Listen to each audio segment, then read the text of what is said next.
Listo, pues no sé si logran verlo, la pantalla que estoy compartiendo ahorita. Sí, sí, se mira. Listo, pues. Entonces vamos a iniciar con lo que es somatosensibilidad.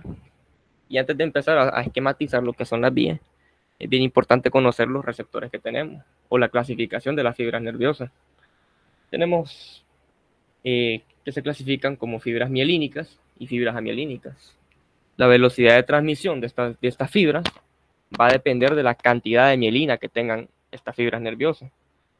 Es decir, entre más mielina tenga una fibra nerviosa, mayor velocidad de conducción va a tener esa fibra. Porque recordemos que la mielina sirve como un aislante del nervio, de la fibra. Y entre más mielina lo recubre, pues mayor velocidad de conducción hay. Y viceversa, entre menos mielina tengo, menor velocidad de conducción voy a tener. Como podemos ver aquí, ¿verdad? En este cuadro, podemos ver aquí que dice la velocidad de conducción. Por ejemplo, las fibras amielínicas tienen una velocidad de conducción de 0.5 a 2 metros por segundo. En cambio, las mielínicas puede ir variando de un segundo a 20 metros por segundo. Bueno, de 70, perdón. Va de 5 a 70 metros por segundo. Aquí en esta otra tabla lo podemos ver. ¿Y por qué es importante saber la velocidad de conducción? Porque hay fibras que por importancia biológica me importa a mí de que sean mucho más rápidas. Porque hay fibras que tienen que mandar respuestas inmediatas. Por ejemplo, las fibras, las motoneuronas, que van a inervar lo que son las fibras extrafusales e intrafusales del músculo, que van a permitir una contracción inmediata del músculo. Por ejemplo, para un reflejo, ¿no? Y un reflejo necesito que sea inmediato. Entonces, esas motoneuronas tienen que ser rápidas. Y esas son un tipo de fibra A alfa, que son las más rápidas. Tenemos que tener un diámetro de 13 a 22 micras. Entre más grande es el diámetro, también mayor velocidad de conducción, porque tienen mucho más mielina. Y tenemos que estas tienen una velocidad de conducción de 70 a 120 metros por segundo. ¿Y cuál es la función? Motora. Siempre las fibras motoras tienen que ser más rápidas. ¿Por qué? Porque tienen que hacer movimientos inmediatos para reaccionar ante un estímulo sensitivo, como puede ser una quemadura. Si yo me estoy quemando, a mí me interesa contraer los músculos extensores, perdón, flexores para flexionar mis brazos o lo que sea que me esté quemando y quitar mi brazo de ese estímulo nociceptivo. Por eso tiene que ser inmediato. En la parte A beta tenemos las fibras nerviosas como los propioceptores, los mecanorreceptores, que son los que transmiten, los que funcionan como para el tacto fino, la presión, la vibración. Esa es la función de los mecanorreceptores, ¿verdad? Acuérdense de los mecanorreceptores que son Merkel, Meissner, Pacini, y esas van a una velocidad de conducción de 40 a 70 metros por segundo. Luego tenemos ya fibras A gamma, que van de 15 a 40 metros por segundo. ¿Qué tipo de función tienen? Tienen la función propioceptora. Por ejemplo, tenemos aquí el uso muscular, tenemos el órgano tendinoso de Golgi, que si recuerdan, esto nos permite el tono muscular. ¿Por qué? Porque perciben el grado de contracción del músculo o perciben el grado de estiramiento de ese tendón. Entonces ya cuando vamos a hablar de fibras sensitivas, son de velocidad mucho más lenta. ¿Y por qué me interesa a mí de que las fibras sensitivas sean lentas? Por ejemplo, ¿cuáles son las más lentas? Las fibras C. ¿Por qué? Porque son amielínicas. Aquí tenemos fibra C, van de una velocidad de conducción de 0.5 a 2 metros por segundo. Son amielínicas, por lo tanto, la velocidad de conducción es mucho más lenta. ¿Por qué me interesa a mí de que sea lenta? Porque lo que ocupo es que se mantenga esa sensación nociceptiva. Pongámoslo de este ejemplo. Digamos que yo me estoy quemando o me paré un clavo. ¿Cómo creen ustedes que sería si yo tuviera, en vez de una fibra lenta, tuviera una fibra A alfa? ¿Qué creen ustedes que pasaría? A ver, ¿alguien tiene alguna idea?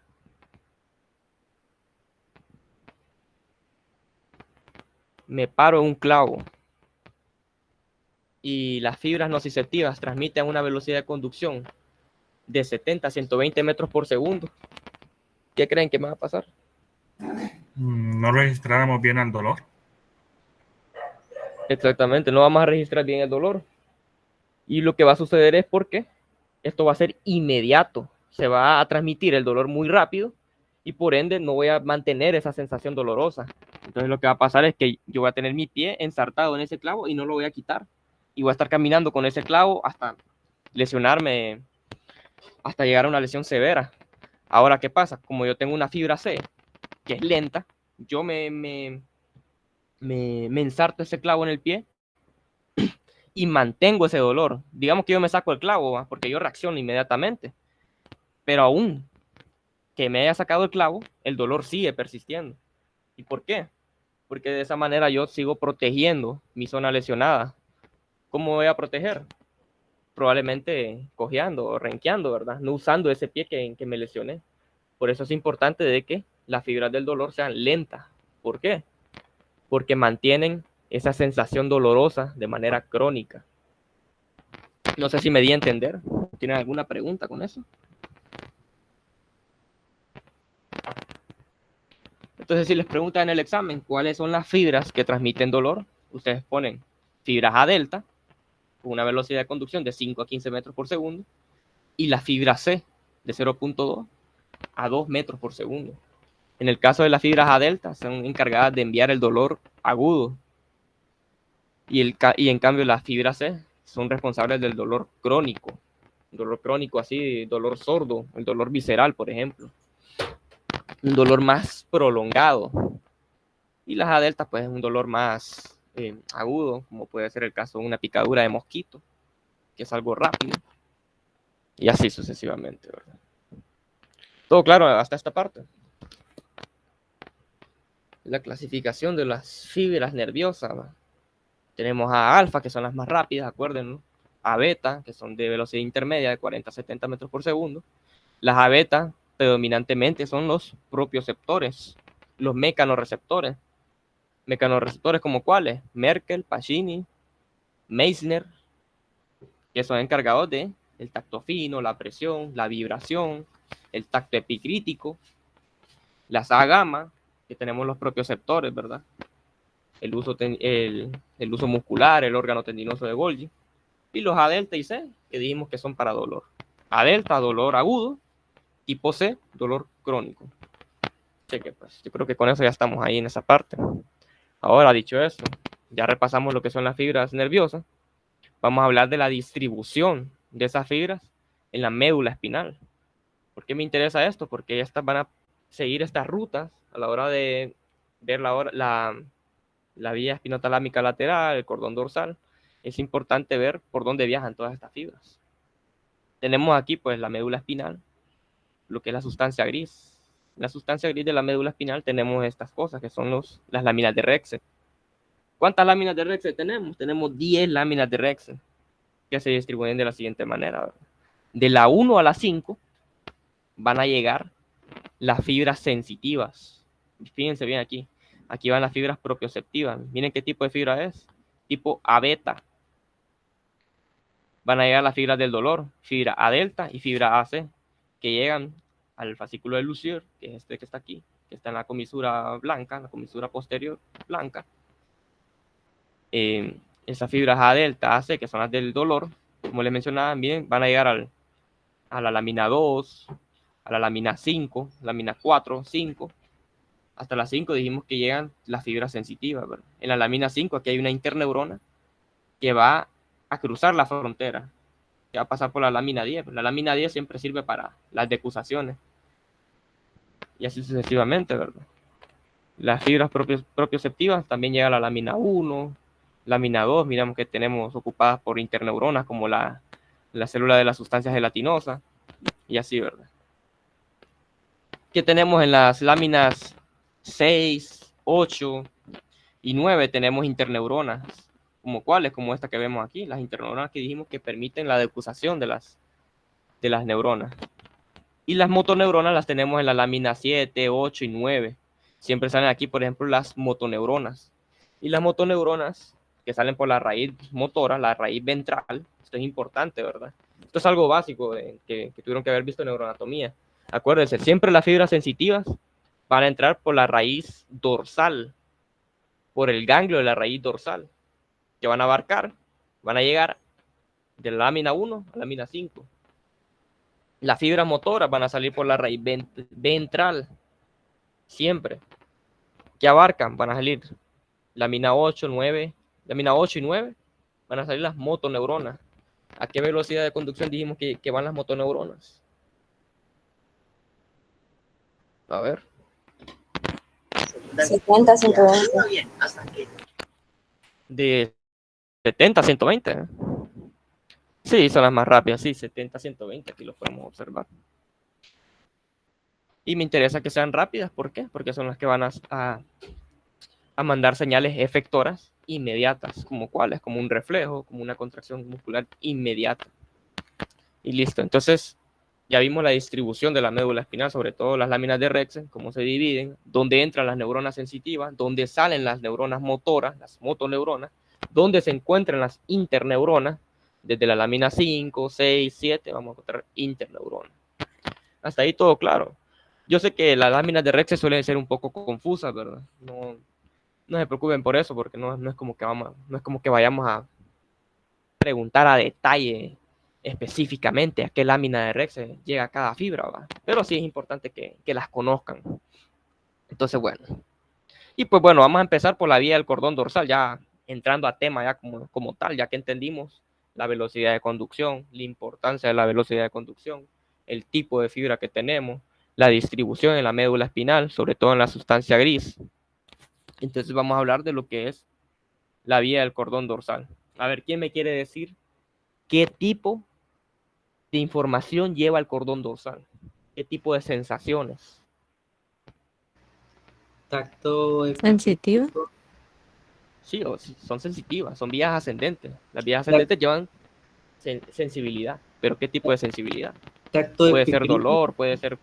¿Cuáles? Dolor no, en el cordón dorsal no va dolor. Ya vamos a ver esa parte. A ver, ¿quién estaba participando?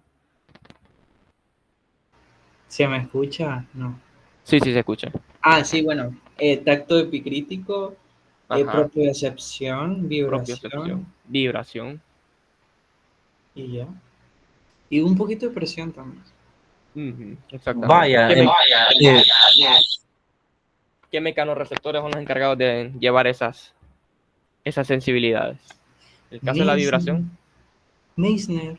Más que todo, Meissner, vibración baja, de baja frecuencia. Pacini es vibración profunda, si no estoy mal. Ajá. Propiocepción, Los usos musculares.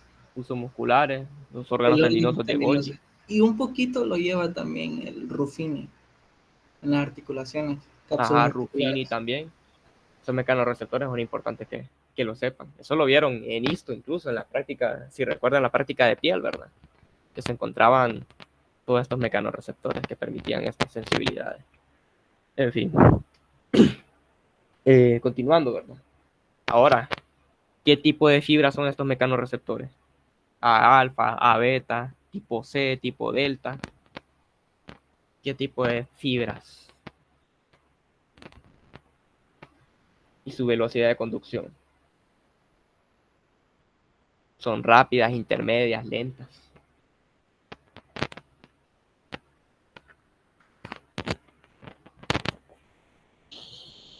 A ver.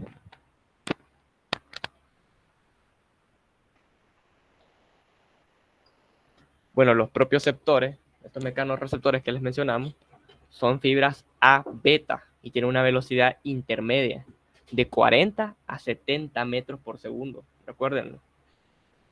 40 a 70 metros por segundo, tipo A beta, son un poco más rápidas. ¿Por dónde van a ascender entonces estas fibras? Van a llegar por la raíz ventral, el ganglio de la raíz ventral, acuérdense, siempre van a entrar por el ganglio de la raíz ventral todas las vías sensitivas. Van a llegar a lo que es los núcleos grácil y cuneiforme. En el caso del núcleo grácil van a entrar las fibras que vienen provenientes de los miembros inferiores. Acuérdense, el músculo grácil que encontramos en el miembro inferior, de los músculos del cuádriceps. Bueno, no recuerdo si era el cuádriceps, la verdad. Pero acuérdense del músculo grácil. Entonces, el núcleo grácil va a llevar información de los miembros inferiores. Y en el caso del núcleo cuneiforme, va a llevar la información de los miembros superiores. Y estas van a ascender por estos núcleos que encontramos en el asta dorsal. Por eso se llama vía del cordón dorsal, porque nos encontramos en el cordón dorsal. Y van a ir ascendiendo por toda la médula espinal hasta llegar al bulbo, donde va a ocurrir una decusación. Esta decusación va a ocurrir a nivel del bulbo, a nivel del lemnisco medial que encontramos aquí. Este es el bulbo, perdón. Aquí encontramos la médula oblongada o bulbo, donde se va a decusar y va a ascender por el lemnisco medial. El lemnisco medial es donde van a converger todas estas fibras de la vía del cordón dorsal. Y bien, después de esta decusación va a ascender por el puente a través del lemnisco medial continuo, luego llega al mesencéfalo, al lemnisco medial mesencefálico, y del mesencéfalo llega a esta estructura de aquí, que es el tálamo. ¿A qué núcleo del tálamo? Al núcleo ventral posterolateral del tálamo, que es encargada de recibir las fibras sensitivas. Acuérdense que el tálamo tiene múltiples núcleos más. Está el geniculado lateral, el geniculado medial, el ventral medial, etc. En caso de la sensibilidad, va a llegar al ventro posterolateral del tálamo. Y del tálamo, del ventro posterolateral del tálamo, va a llegar a la corteza cerebral. ¿A qué área de la corteza cerebral? A la corteza sensorial primaria. ¿Qué área de Brodmann cubre esta parte de la corteza? ¿Alguien lo sabe? 3, 1 y 2. Ajá, área de Brodmann 3, 1 y 2. Esta es la corteza sensorial sensitiva. Aquí va a dibujar.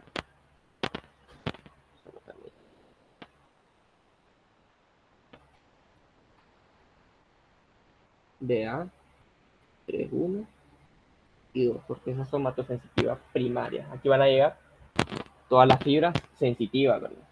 Entonces, recapitulando, vamos a dividirlo en neuronas de primer orden, segundo orden y tercer orden. ¿Cuál es mi neurona de primer orden?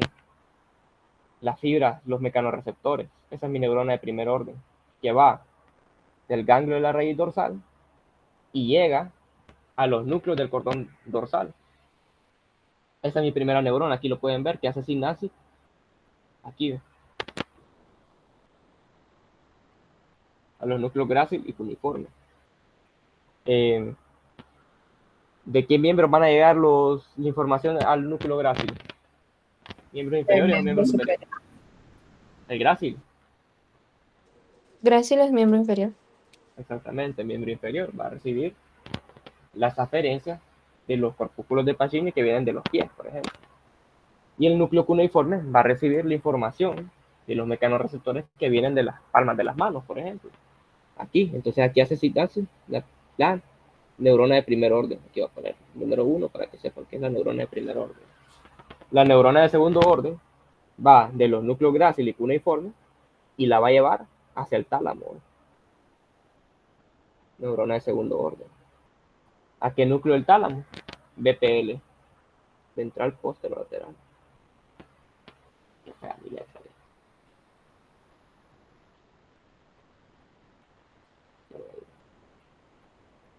BPL.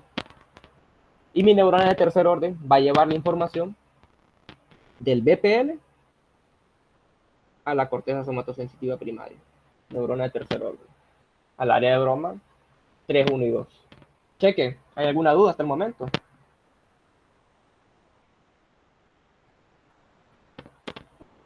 ¿Dudas?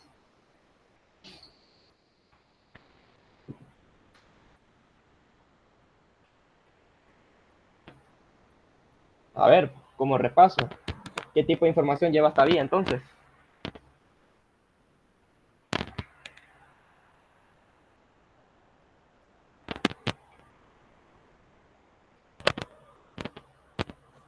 Propiocepción, Propiocepción, Vibración, vibración, acto epicrítico, vibración, tacto epicrítico. ¿Pero a qué se refiere con tacto epicrítico? Discriminativo. Ajá, el tacto discriminativo, ¿verdad?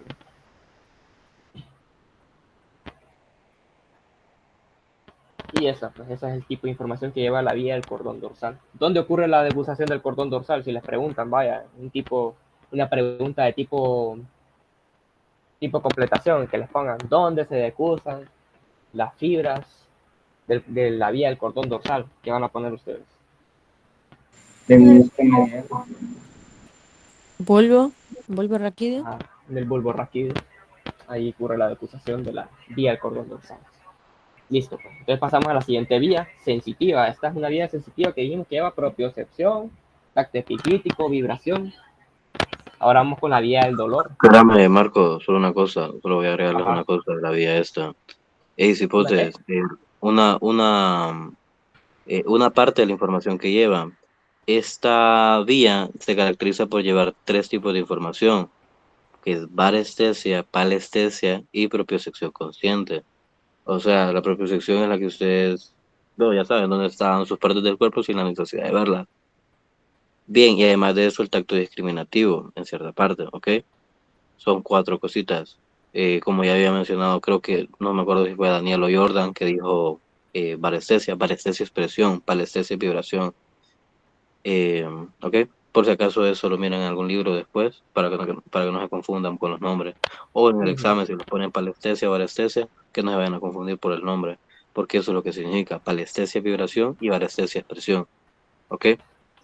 Y ya, simplemente agregando esa parte. Sí, y la propiocepción. Cheque, pues. Continuando entonces, vamos con la vía del dolor. ¿Qué vía me va a llevar el dolor? La vía espinotalámica lateral. Entonces aquí tenemos un principio básico. Este es un esquema bastante simplificado, la verdad. Tenemos el receptor. Este receptor podemos decir que es un nociceptor.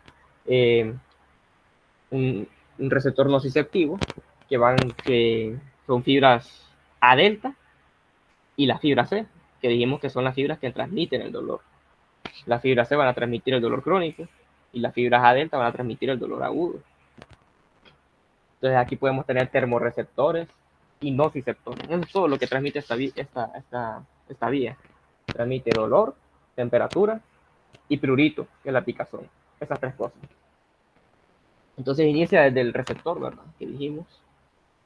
Nuevamente entra por el ganglio de la raíz dorsal. Ganglio de la raíz dorsal. Esta es mi neurona de primer orden. Aquí lo divide en neurona de primer orden. Y hace sinapsis en la médula espinal. En la lámina 5. Recordémonos que en la lámina 5 es donde ocurre esta sinapsis, donde se conecta con una interneurona que va a dar la decusación de manera contralateral. ¿Hacia dónde? Hacia el tracto. Aquí tenemos el tracto espinotalámico lateral. Espinotalámico lateral, lo voy a poner aquí. Y va a ascender. Esta es mi neurona de segundo orden ya. Mi neurona de segundo orden lo va a llevar hacia el tálamo nuevamente. ¿A qué parte del tálamo? Al mismo que lleva la información de palestesia y varestesia, que es el DPL, el núcleo ventral posterolateral del tálamo, nuevamente. Y mi neurona de tercer orden va a llevar la información del tálamo hacia mi corteza somatosensitiva. ¿Qué parte? Nuevamente, Rodman 3, 1 y 2, corteza somatosensitiva primaria. Es así de sencillo. ¿Dudas con esta vía? Con lo que hemos visto hasta el momento. ¿Dónde ocurre la decusación? Esto es importante también. Esto puede ocurrir dos segmentos medulares, dos segmentos por arriba. O sea, entra y va a ascender. Pónganle que unos dos segmentos medulares, y va a ocurrir la decusación. Pero eso varía, porque también te pueden mencionar, hay algunos libros que te lo mencionan que es inmediato, y que hay otras fibras que van a decusar dos segmentos por arriba y se decusan. Eso varía. Pero sí, usualmente nosotros lo manejamos de dos segmentos para arriba y se decusa. Y aquí tenemos una comparación de las dos vías. O vamos a ver una comparación de la vía paleoespinotalámica y neoespinotalámica. No sé si lo mencionaron en la práctica cuando llevaron somatosensibilidad. Si tienen alguna duda con respecto a eso. Vamos a irnos a la presentación. Esta es la presentación que les tuvieron que presentar en la práctica, ¿verdad? Esto es lo que vimos ahorita. Recordemos que tenemos 3 neuronas, ¿verdad? Primer orden, segundo orden, tercer orden. En la vía neoespinotalámica, se llama neoespinotalámica porque filogénicamente es más nueva y la manera del dolor es mucho más rápida. Es la que transmite el dolor agudo. Aquí lo podemos observar. Dolor agudo por medio de las fibras A delta que les mencioné. Y las fibras A delta pues son las fibras del dolor que van de una manera más rápida, que van de 5 a 15 metros por segundo. Y como les mencionaba, entran a través del ganglio de la raíz dorsal, entrando a la médula espinal por el fascículo de Lucier, hasta hacer sinapsis en la lámina 1. Luego la neurona de segundo orden hace sinapsis de la lámina 1 a la 5 y decusa en la comisura blanca contralateral. O sea, aquí, básicamente esto que es comisura blanca, que es esta de aquí. Aquí es donde se decusa y asciende la neurona de segundo orden hasta llevarla al tálamo. Y la neurona de tercer orden, que es la que va del ventral posterolateral y se proyecta hacia la corteza somatosensitiva primaria, que es la 312. Y eso, pues.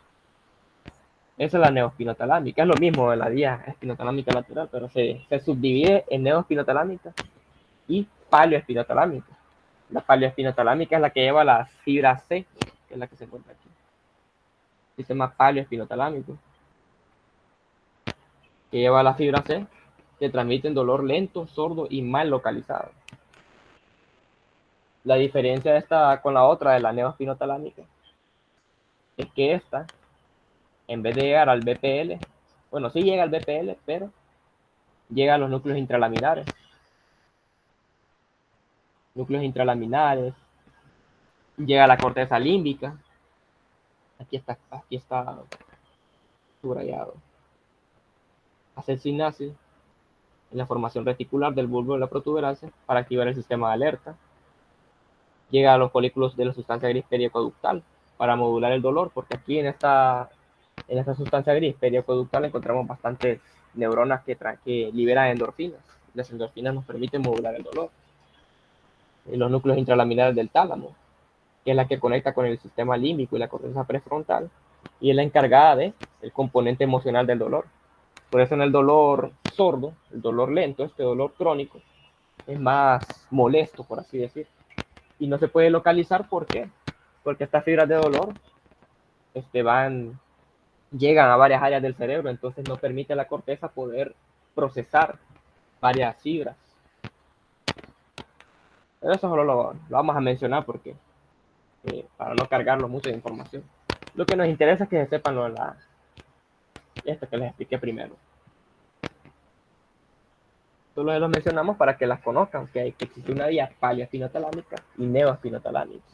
La paleoespinotalámica de dolor sordo, el dolor crónico, y la neoespinotalámica de dolor agudo a través de las fibras A delta. ¿Alguna duda con eso?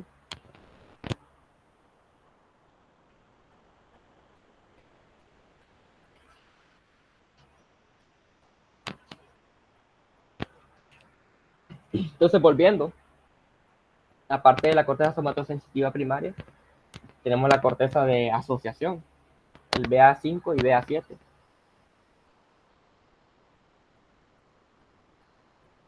Brodmann 5 y 7. ¿Para qué me sirve esto? Esta región de la corteza. Para la estereognosia.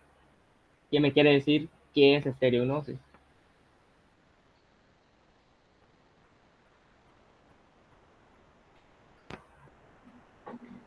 Es como reconocer un objeto sin tener que verlo, mediante el tacto. Ajá, es reconocer objetos solo con los mecanorreceptores, solo con el tacto, sin necesidad de la visión, ¿verdad? De eso se encarga el área de Brodmann 5 y 7, la corteza asociativa, que permite la estereognosia. Por eso es que nosotros en la piel glabra es la que encontramos en la palma de las manos y en las plantas de los pies, encontramos bastante concentración de mecanorreceptores, Pacini, Meissner, Merkel, que nos permite el tacto epicrítico. ¿Para qué? Para que nuestra corteza asociativa pueda dar este mecanismo de estereognosia.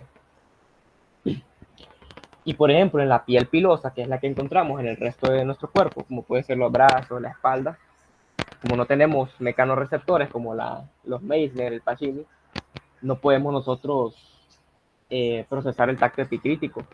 ¿Se recuerdan ustedes en la parte práctica, cuando les ponían los objetos en el antebrazo, en la espalda, en el codo, que les costaba identificar los objetos? Es precisamente por esto. ¿Por qué?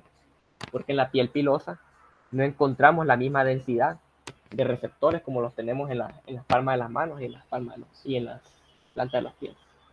Eso es importante que lo sepan también. Que de hecho es una pregunta que viene en su guía de estudio. Hicieron la guía de estudio del manual. Y aquí tenemos, pues ya para finalizar con sensitivo, una comparación entre las dos vías. Miren qué interesante. Y tenemos lo que es un cuadro que los compara por medio de características como la modalidad sensitiva.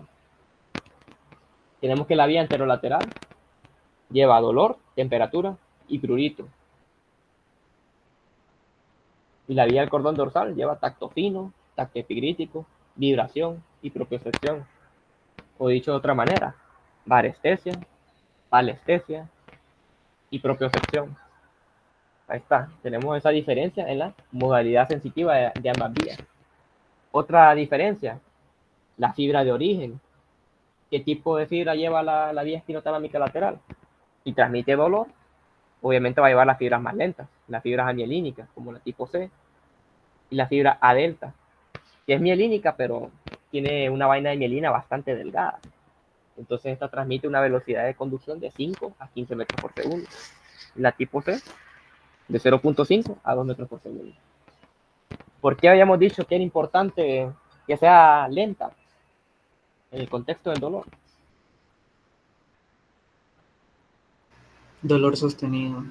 Ajá, dolor sostenido, ni más ni menos. Y en el caso de la vía del cordón dorsal, las fibras que lleva es la A beta, que es de una conducción intermedia, una conducción que va de 40 a 60 metros por segundo. ¿Qué tipo de receptores lo llevan? Lo llevan los mecanorreceptores y propioceptores, que ya mencionamos, Merkel, Meissner, Pacini, uso tendinoso de Golgi, uso muscular, órgano tendinoso de Golgi, etc. ¿Para qué? Para mantener el tono, para mantener el equilibrio, etc. Otra diferencia la tenemos en la decusación. En la vía anterolateral tenemos la decusación a nivel medular, 2 segmentos hacia arriba. En el bulbo raquídeo, ¿a dónde habíamos dicho que era la decusación?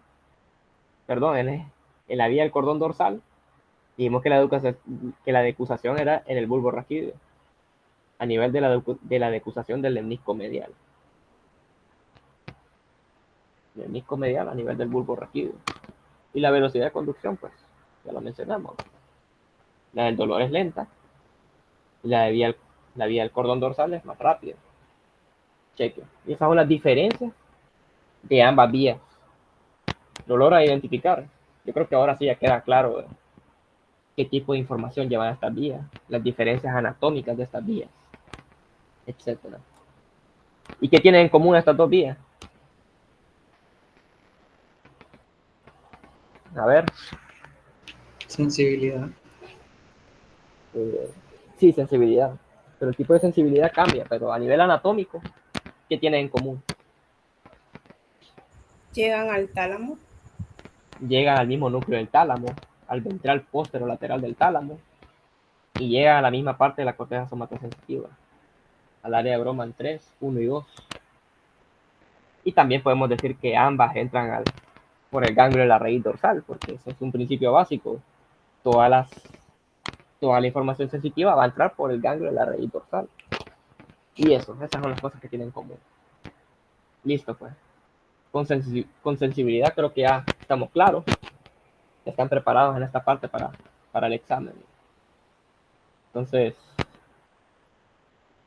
no sé, Jesús, si va a explicar la vía piramidal. Ya ahora vamos con la parte de reflejos.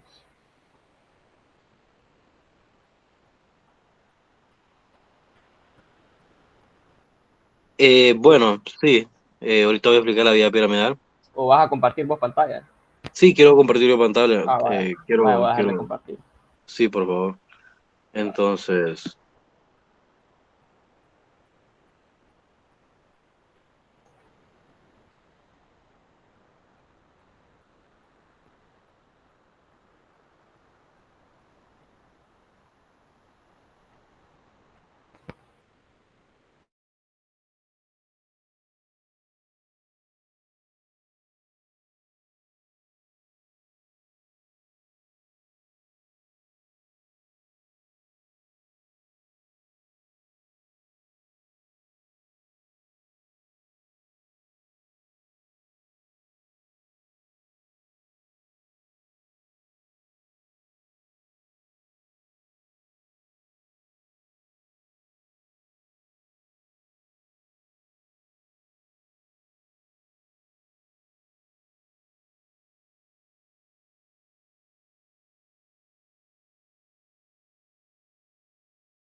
vaya, pues con respecto a la vía piramidal, la verdad, una, usted ya se la sabe. Eso más que todo es un repaso pequeño de qué dudas podrían generarle a ustedes. O sea, el repaso no es volverles a repetir lo de la práctica, ustedes, es como qué dudas se les generan a ustedes con respecto a estos temas. Entonces, y poder responderlas claramente. ¿Alguna duda de la vía piramidal?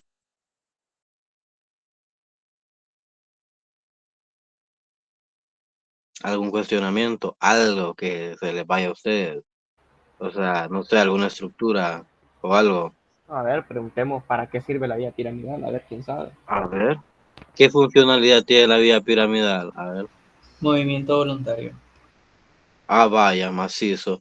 Hey, una pregunta. Les expliqué que la vía piramidal tiene correlación con la vía extrapiramidal.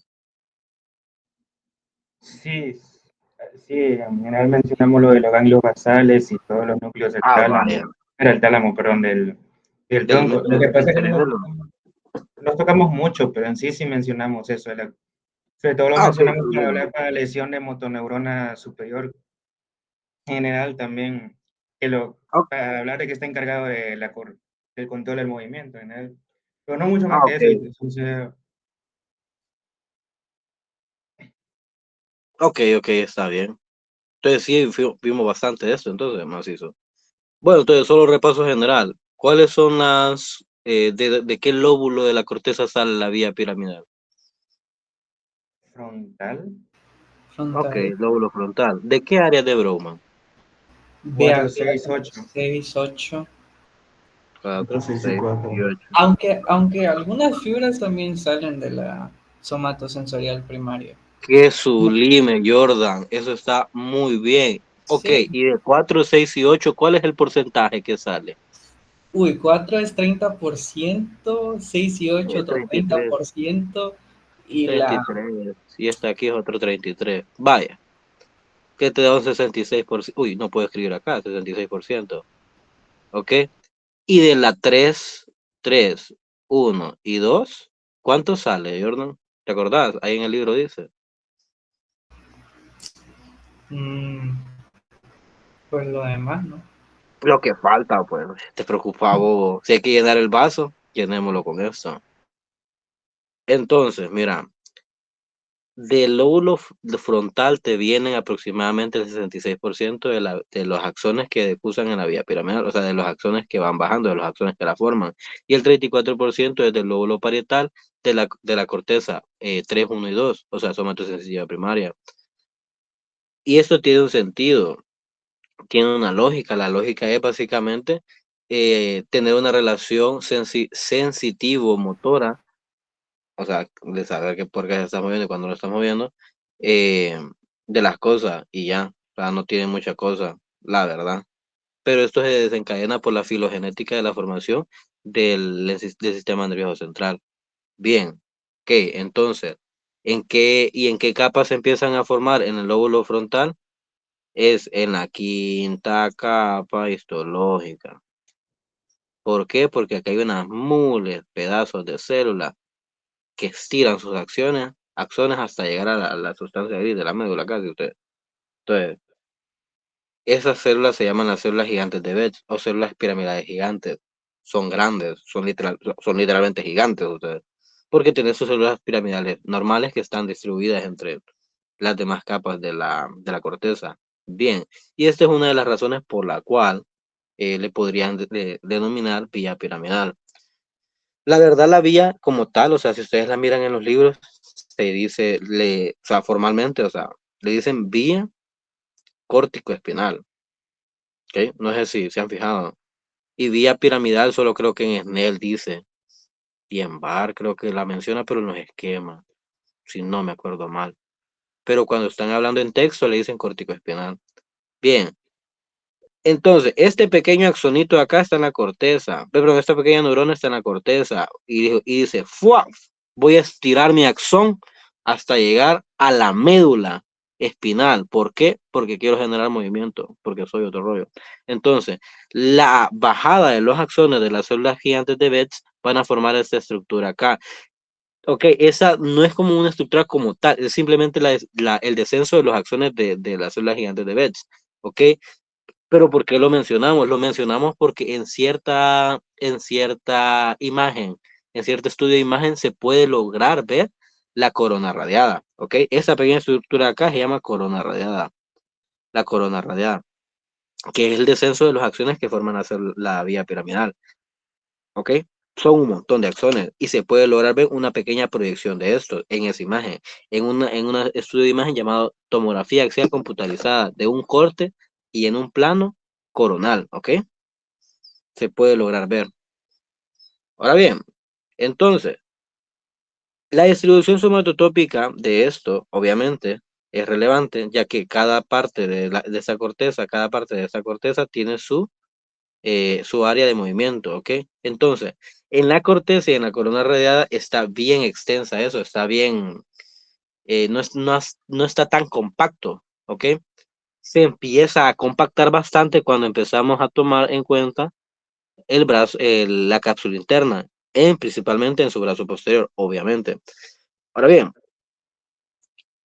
¿qué problemas puede haber con esta compactación? Eso significa que aquí, por ejemplo, si se daña esta área de acá, o sea, si esto se vuelve isquémico, si esto se vuelve, pierde su irrigación, se va a ver afectada un área del cuerpo, o sea, se va a ver afectada claramente esa área del cerebro, lo que va a generar una semiología de esa área del cuerpo, lo cual va a ser normalmente menos que cuando estuviera compactada.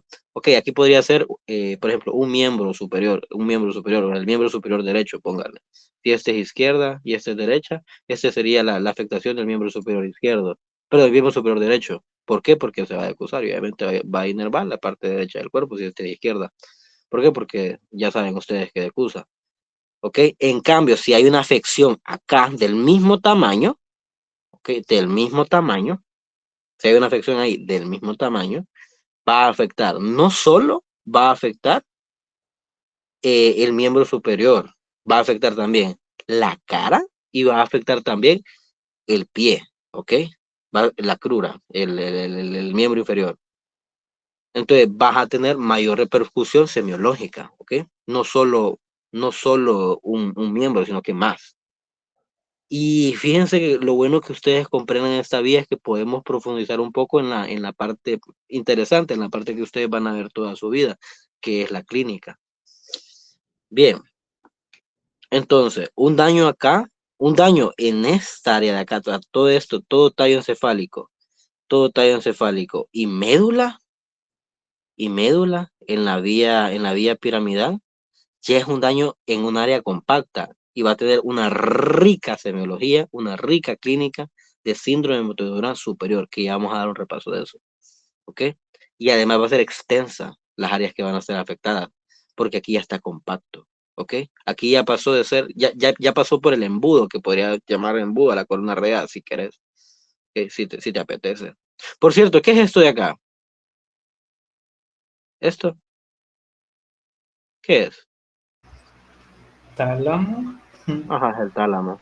Si se Sí, ¿verdad? fijan, sí, exacto. Si se fijan, la cápsula interna, el brazo posterior, literalmente está eh, a la par del tálamo, o sea, está a la par del hemisferio talámico.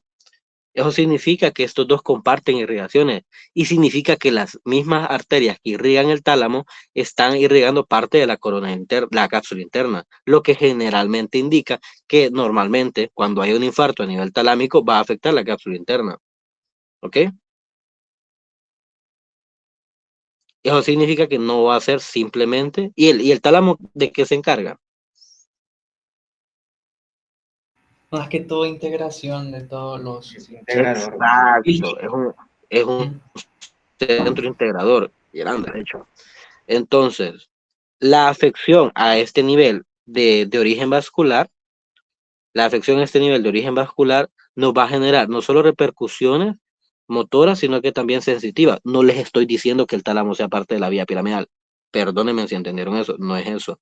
Simplemente les voy a decir por la región topográfica, anatomotopográfica en la cual se encuentra la cápsula interna, que las afecciones ahí van a ser intensas. Y es más, un evento cerebrovascular de este nivel, o sea, que tape las las arterias que irrigan esta zona de aquí, se va a considerar un evento cerebrovascular de masivo, ¿ok? Masivo porque va a afectar mucha área, va a afectar muchas cosas y va a tener gran repercusión a nivel clínico, ¿ok?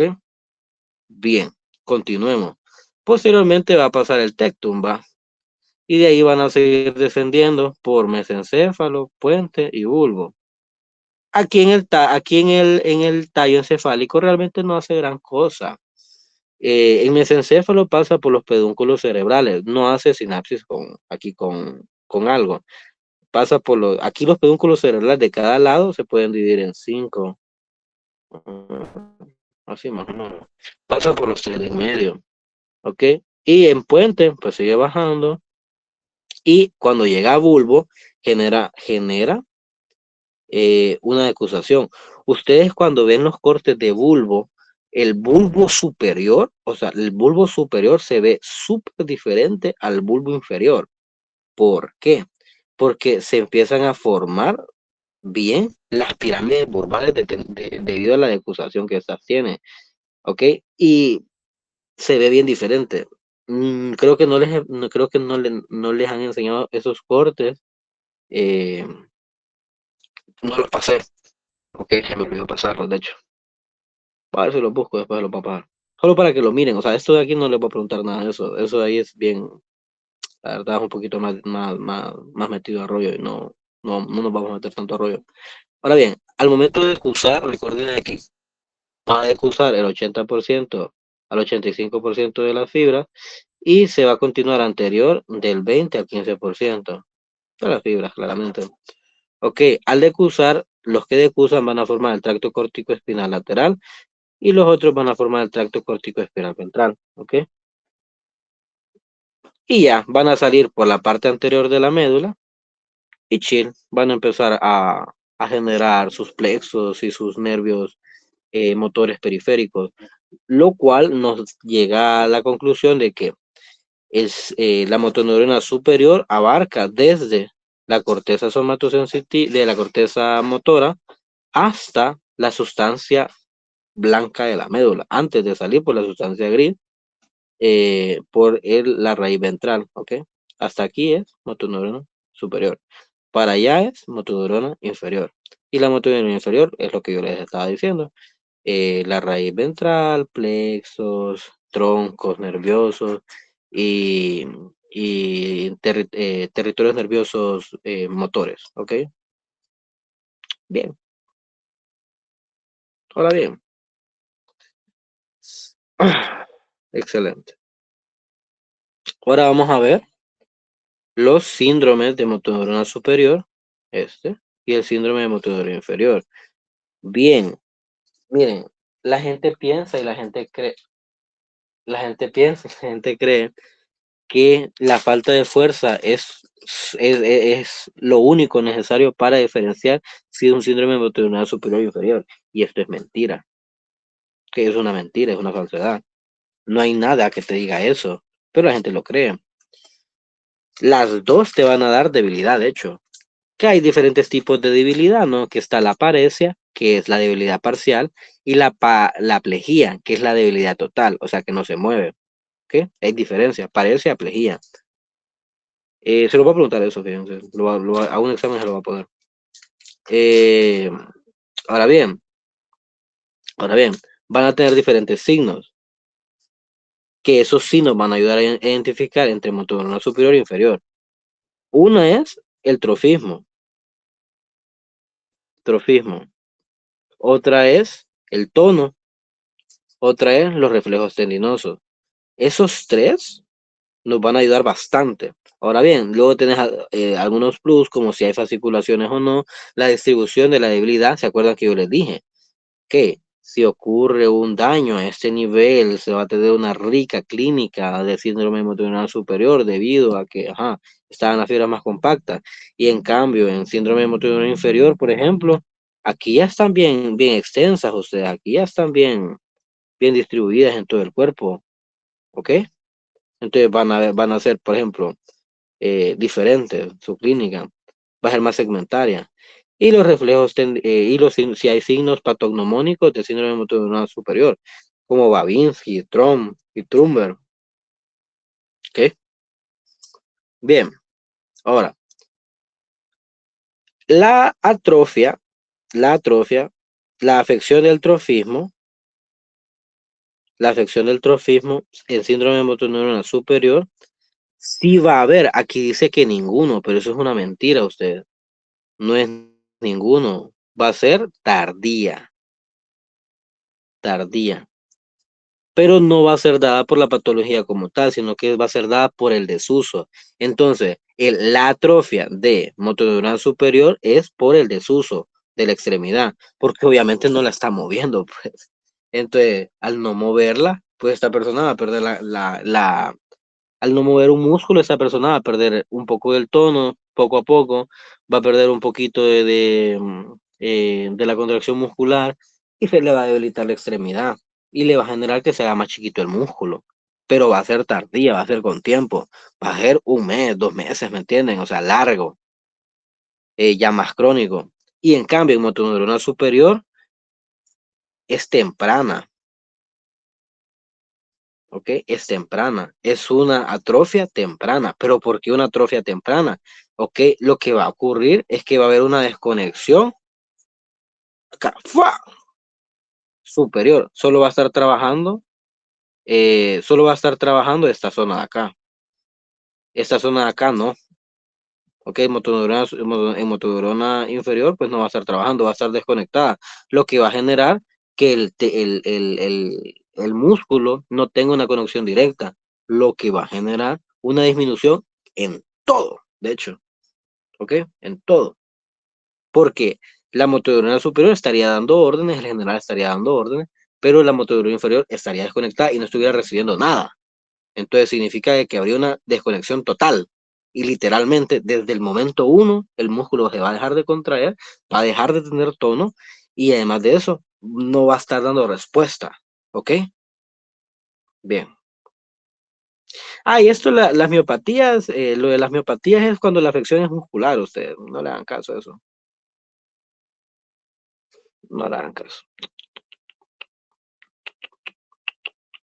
No lo voy a preguntar. Ok, bien. Ahora, el tono. El tono, usted es bien relevante. ¿Ok?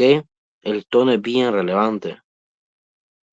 En motoneurona superior, recuerden que en motoneurona superior, la motoneurona superior es la afectada. ¿Ok? Es a nivel superior de la afección. Entonces, literalmente aquí el problema es que aquí no sirve. Aquí no sirve.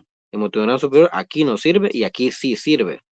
Motoneurona inferior, o sea, la parte que está conectada con el músculo sí sirve, sí funciona. Y esta me puede funcionar desorganizadamente y de una forma exagerada, porque lo es de forma exagerada, la motoneurona inferior trabaja de forma exagerada y no hay una regulación como tal con ella. ¿Ok? cuando no está la motoneurona superior. Entonces, va a tener un aumento en el tono, va a estar espástico, va a estar hipertónico, hipertonía. ¿Okay? Va a estar hipertónico, va a tener un aumento en el tono. ¿Por qué? Porque no va a tener el general que le diga que se calme. Hey, tranqui. No, no tiene eso. Él es pura contracción en este momento. Entonces va a tener el músculo tenso y va a tener la extremidad contraída, de hecho. ¿Okay? Y usted va a sentir esa diferencia entre las extremidades. ¿Okay? Estaría bueno que en algún punto vayamos a tornar, fíjense, para que alguno de ustedes pueda lograr ver eso ahorita. Y cuando ya les toque a ustedes, pueda describirlo de forma fácilmente. Ahora bien, Sí. en cambio, ajá, No me estaría bueno. sí estaría bueno. De hecho, siempre he llevado a los guirros a turnar. Es más, a Marco lo llevé y a alguno que otro de cuarto B.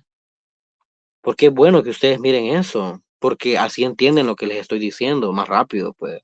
No es lo mismo ver a alguien que está literalmente padeciendo lo que les estoy enseñando a imaginarse a un débil. No, no se puede. Diferente. Ahora bien, en motoneurona inferior, la desconexión es directa. O sea, se está afectando el nervio que está inervando al músculo. ¿Ok? Entonces significa que ese músculo no está trabajando, ese músculo no está haciendo nada, por lo cual va a haber un descenso en la actividad del músculo. Y ponerle que aquí va a haber una disminución, entonces va a tener una hipotonía. Hipotonía. La hipotonía significa de que obviamente va a haber una disminución en el tono, hipo, pues, y motor inferior. ¿Bien? ¿Por qué? Porque claramente no está trabajando ese músculo. ¿Ok?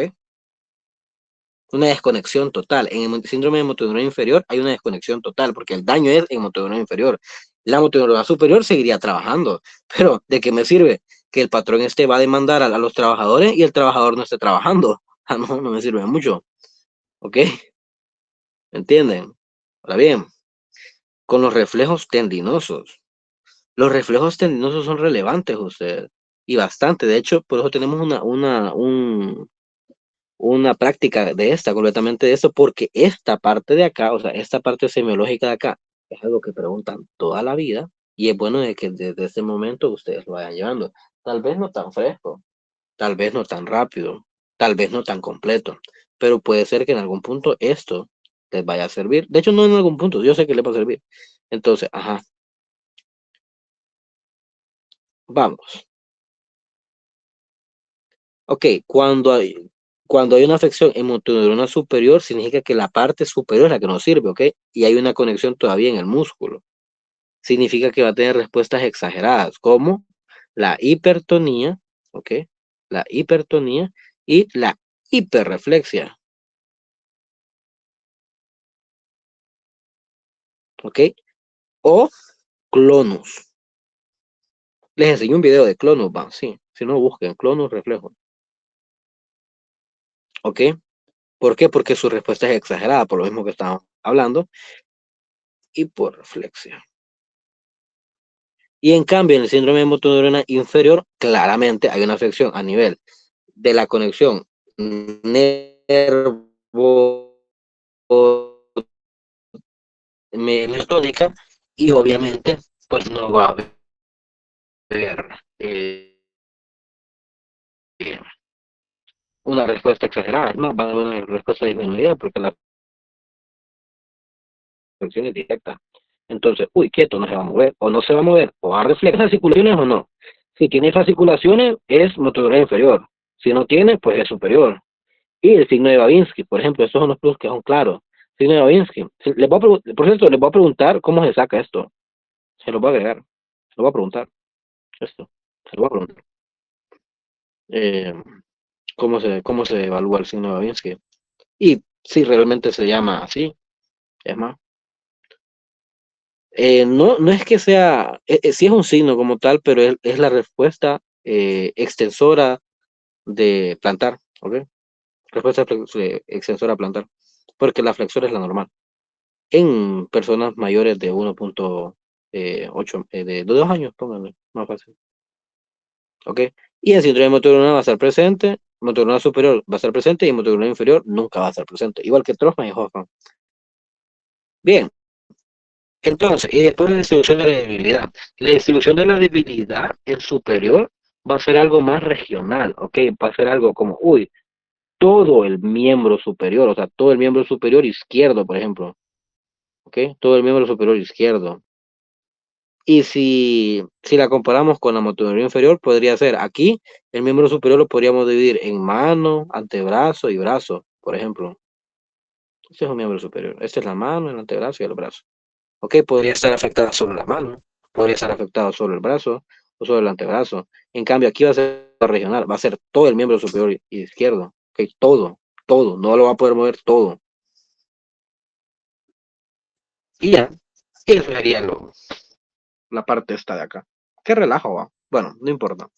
¿Alguna duda, cuestionamiento o sensación de que deberían de estar, de que debería de decirles algo?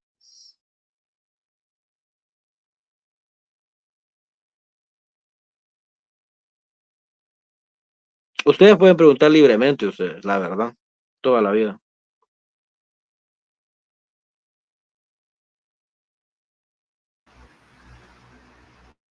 La primera fila dice, right, la primera fila dice trofismo. Trofismo. Que hay una atrofia. Aquí dice atrofia. Atrofia. Atrofia. Dígame, Jordan. Atrofia.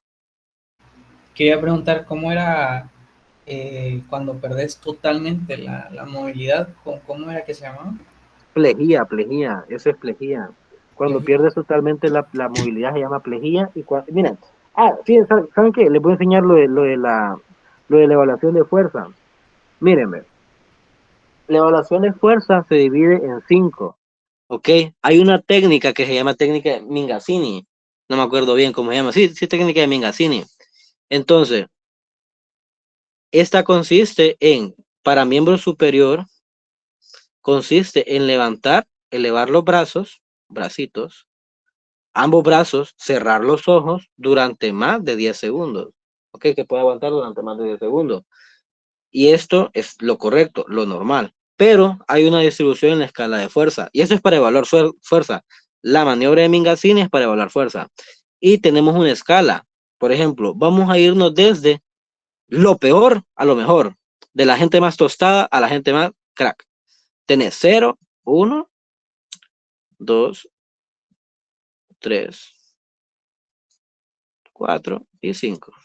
Ok, en 0, la persona que tiene 0 es aquella persona que, miren, es aquella persona que no levanta los brazos. Si los levanta, se le caen inmediatamente. O sea, si usted se los levanta, se le caen inmediatamente. Y que además de eso, no tiene signos ni de contracción muscular. Además, no puede mover los brazos ni de vertical ni horizontalmente en un solo plano. ¿Ok? Significa que 0 es aquella persona que no vence la gravedad. 0 es quien no puede mover el miembro en un solo plano, en un plano horizontal, o sea, hacia los lados, sobre la cama, por ejemplo, que no tiene contracción muscular alguna y que literalmente el músculo no se contrae para nada, o sea, no tiene contracción y no tiene movimiento alguno. Eso es 0. 0 es plejía. 0, uy, qué raro este coso. 0 es plejía. ¿Ok? 1 es cuando la persona no vence la gravedad, o sea, no puede levantar las manos, no mueve las extremidades, ni en plano vertical, ni en plano horizontal, ¿ok? O sea, ni hacia arriba, ni hacia los lados, en un solo plano, o sea, sobre la cama. Pero tiene una contracción muscular cuando él tiene la intención de moverlo, ¿ok? Se le ve la contracción, o sea, literalmente se le ve una contracción muscular. Ok, traten de agarrar un lápiz con fuerza, pero agárrenlo con fuerza, usted, agarren un lápiz con fuerza. Van a ver cómo su antebrazo, cómo su antebrazo se contrae un poco. Bueno, esa intención de movimiento es lo que tiene el 1 en la escala de Mingasini para la fuerza, ¿ok?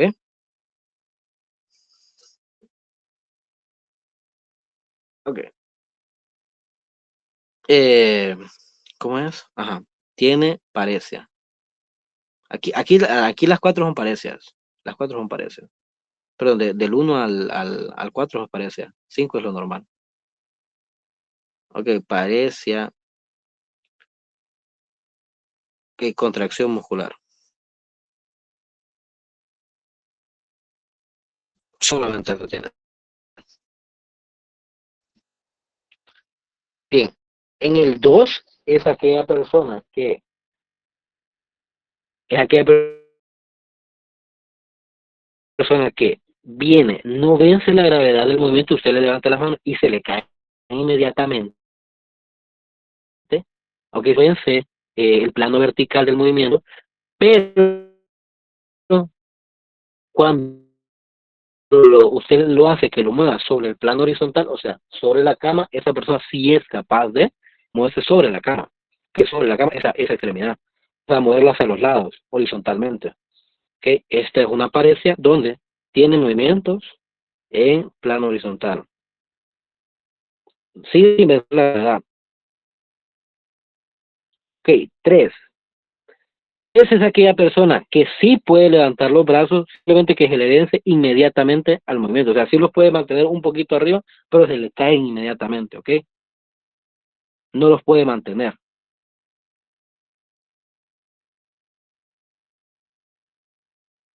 O sea, póngale, cuando usted está contando del 1 al 10, esta persona va un segundo arriba y se le caen inmediatamente. 4 es aquella persona que viene, y todas las anteriores, va por claramente, si puede levantar un poco, tiene movimientos horizontales y tiene contracción muscular, obviamente. 4 es aquella persona que va bajando progresivamente la mano, que usted le levanta las manos, le cierra los ojos y cuenta hasta 10. 1, 2, 3, y se le empieza a bajar los brazos a la persona porque se le cansan rápidamente. Y no los puede mantener hacia arriba 10 segundos. Pónganle que le dura poco, le dura menos de 10 segundos. Menos de 10 segundos. Arriba. O sea que hay una debilidad. Aquí estas de acá son parecidas. Estas de acá son parecidas. Y lo normal es que dure más de 10 segundos. Y ya. Y esa es la escala de fuerza. Entonces, usted va a venir y va a hacer un muñequito así.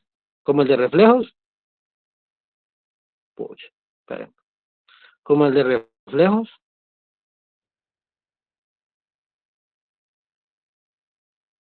Ver aquí y va a poner, tiene fuerza de, aquí por ejemplo, este es izquierdo, este es derecho. Y va a poner aquí, esta persona tiene fuerza en esta extremidad tiene 3 de 5, en esta piernita tiene 3 de 5, y cuando usted le evaluó de forma proximal, tenía 3 de 5 igual, y aquí igual 3 de 5. Okay.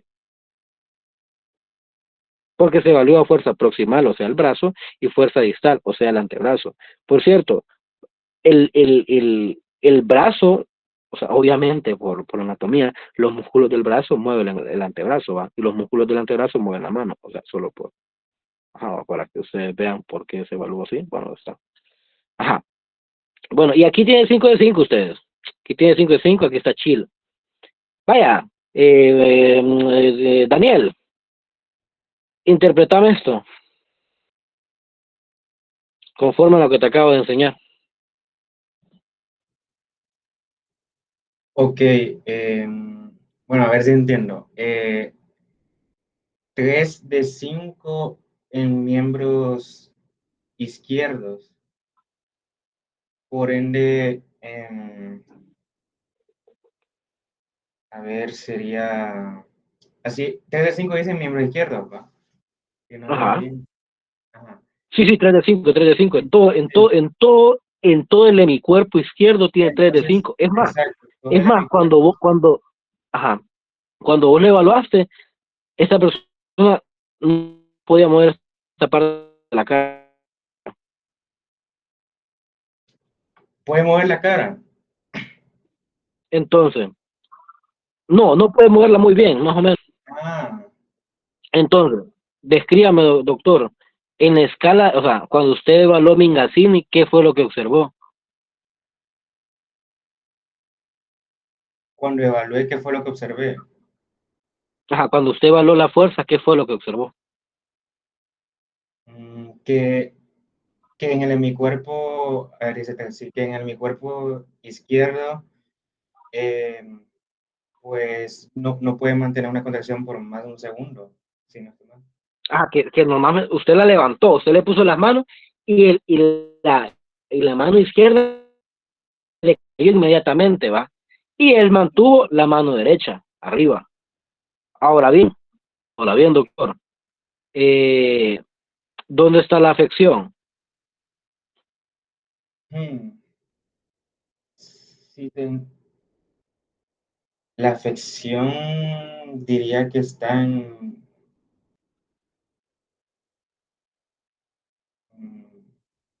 es todo en mi cuerpo. Es todo en mi cuerpo. ¿Dónde está la afección? Te voy a dar una opción. Te voy a dar una opción. Corona radiada izquierda. Cápsula interna izquierda.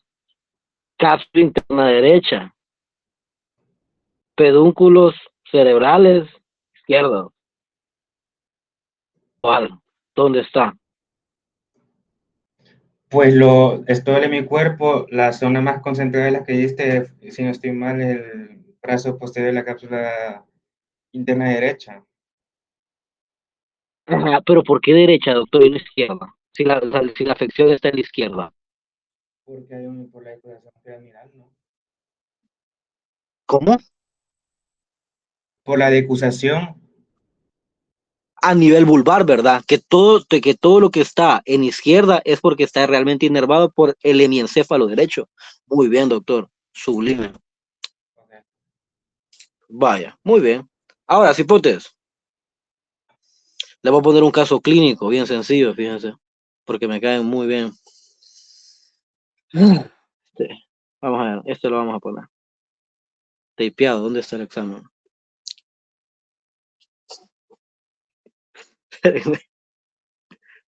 Uno más sencillo, vaya, para que le entiendan nomás. Vaya, un paciente de 50 años llega a su consulta externa, ¿ok? Presentando debilidad en miembro superior izquierdo, ¿ok? En todo el miembro superior izquierdo, ¿ok? Que tiene un muñequito igual a este, cuando usted lo evaluó. Además de eso, tiene la presencia de Babinski en reflejo plantar izquierdo. El reflejo plantar derecho no tiene Babinski, tiene flexor. ¿Ok? Además de eso, tiene hipertonía. Usted le evaluó los reflejos inteligentemente. Y los reflejos de este paciente se miran así, miren, ve. Los reflejos de este paciente se miran así.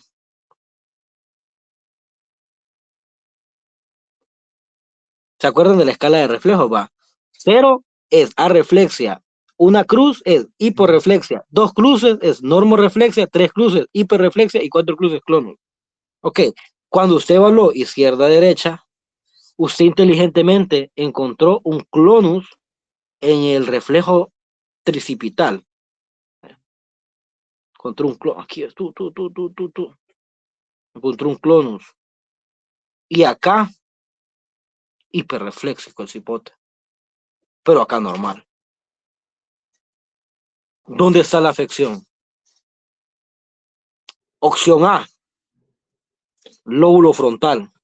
Opción B, lóbulo frontal izquierdo. Opción B, lóbulo parietal derecho. Opción C, diencéfalo. Opción D, lóbulo frontal derecho. ¿Dónde está la afección, doctor? Ok, espérame. No, espéreme, no solo Daniel está acá. Vaya, participen, cipotes. Vaya, alguien, Denise, no sé, algo. Alguien más, Ripsy, Obed, Kimberly, Jordan.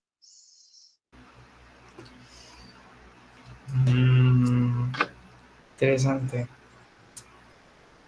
Recuerden, doctores, tiene 50 años este paciente. le llegó a su consulta, usted ya está graduado, usted ya es un médico, ok, usted es doctor. La debilidad es solo el miembro inferior. Miembro superior izquierdo es la debilidad. Perdón. Lóbulo Ahí frontal me derecho. confundí, ok, me confundí. Bueno, entonces. ¿Quién fue el que, quién respondió? Yo. Vaya, Obed, ¿qué dijiste? Lóbulo frontal derecho. Sublime, Obed. Ajá, bien, pero ¿por qué está bueno, Obed? Explícame. ¿Por qué decidiste lóbulo frontal derecho y no izquierdo? ¿Y por qué no lóbulo parietal o diencéfalo? Porque todas esas fibras motoras van a decusar a nivel del bulbo. ¿Y qué estructura forman en bulbo, Obed? Las... ¿Cómo así? ¿Qué estructura, al momento de decusar, qué estructura van a formar en bulbo? Corticoespinal anterior y lateral. La fibra. Bueno, sí, esas estructuras, obviamente los tractos va, pero las pirámides vulvares, que es la segunda razón por la que se llama vía piramidal. Es que en general, cuando hay síndrome de motoneurona superior, que ahí siempre lo que Neurona se ve superior, sí. es como que problemas de control, o sea, Sí, hiperreflexia. problemas de control. Hipertonía, hiperreflexia, muy bien. Y en el La caso de verdad, los inferiores no hay una respuesta. ajá, hay hipo, muy bien. Porque Entonces, te este va a es el síndrome bloquear motoneural superior e inferior. superior. Superior. Superior. Vaya, sublimes hipotes, los quiero mucho, la verdad. Tienen 100 en mi corazón, 100 de 100. ¿Saben qué? Ay, Les voy a poner bastante de esto. ¿Saben qué? No hagamos examen, mejor. ¿Saben qué? Les voy a poner 100 de, les voy a poner 100 de un solo en el examen, hipotes. Muy bien. Es más, ¿cómo dejo de compartir esto? Ya me voy, cipotes. Suerte.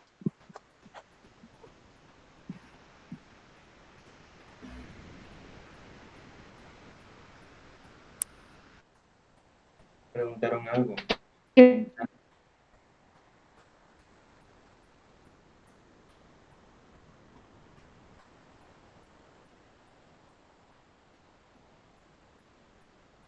dice Yochue Alejandro, la motoneurona superior se encarga de hacer la inhibición, por lo que una lesión en ella conlleva una hiperreflexia. Sí, correcto. O sea, si hay lesión de la motoneurona superior, hay hiperreflexia. Pero me está escuchando, no. Si es en la motoneurona inferior, hay hiporreflexia. Es que no es una inhibición como tal, es un control. Se O sea, no pierde, es que se pierde la inhiba. modulación, mejor dicho. Se pierde Se pierde la modulación. sí. Porque si fuera una inhibición, ok, mira, te voy a explicar. Cuando trabaja vía piramidal más vía extrapiramidal, sí hay ciertas inhibiciones dentro de las inhibiciones, ok. Y además la vía extrapiramidal llega a inhibir parte de la vía piramidal en algún punto para que usted no tenga temblores al momento de realizar movimientos de intención, ok. Entonces, al momento, ¿qué? No, right, eso no tiene nada, o sea, eso no tiene nada que ver con la vía piramidal. Eso es de la vía extrapiramidal.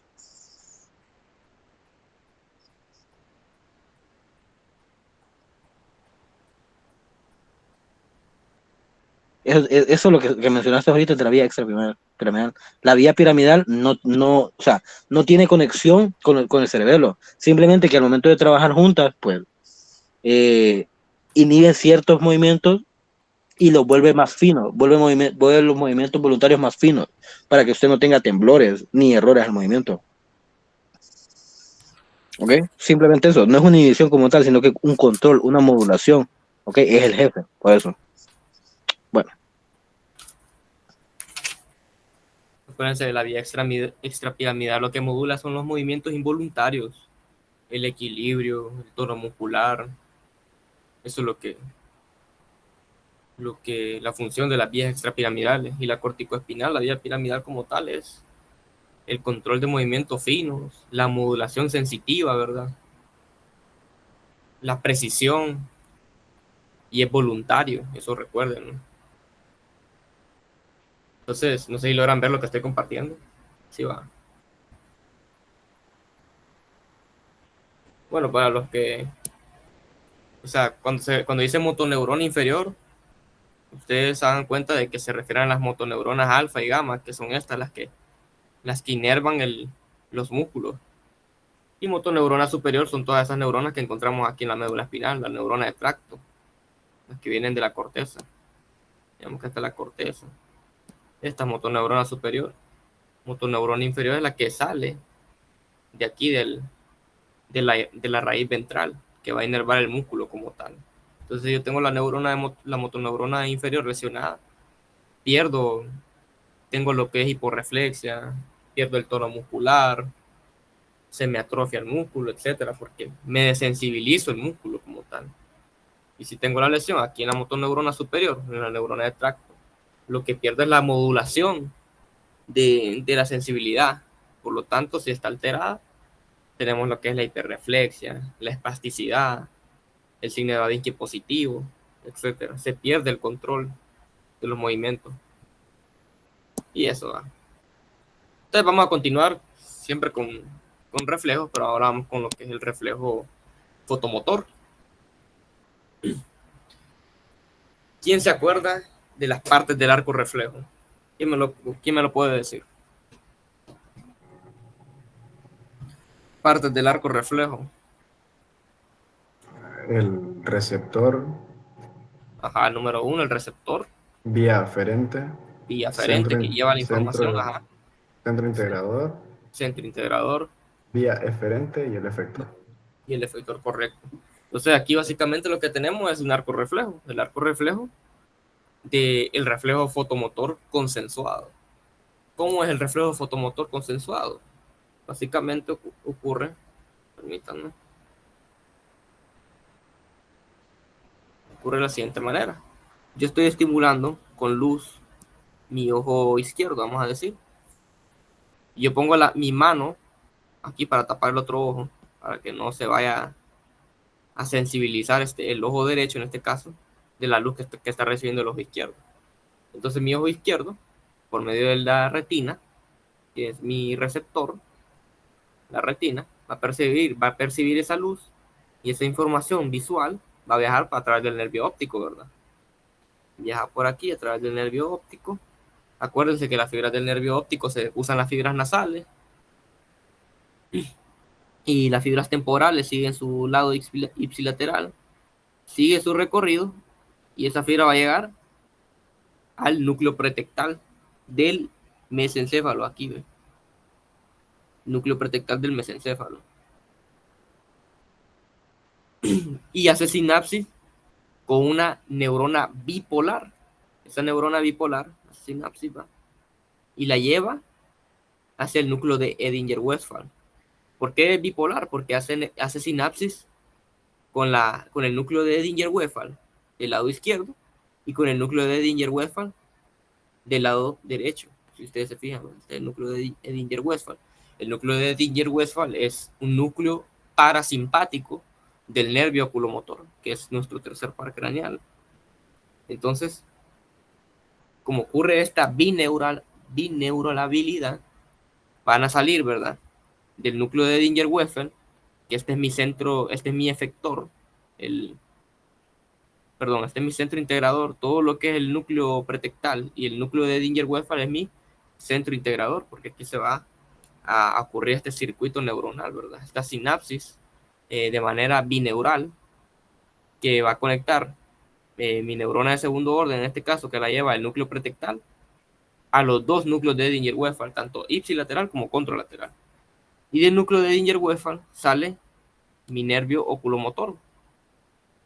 El nervio oculomotor lleva esa fibra hacia el ganglio ciliar, donde nuevamente hace sinapsis.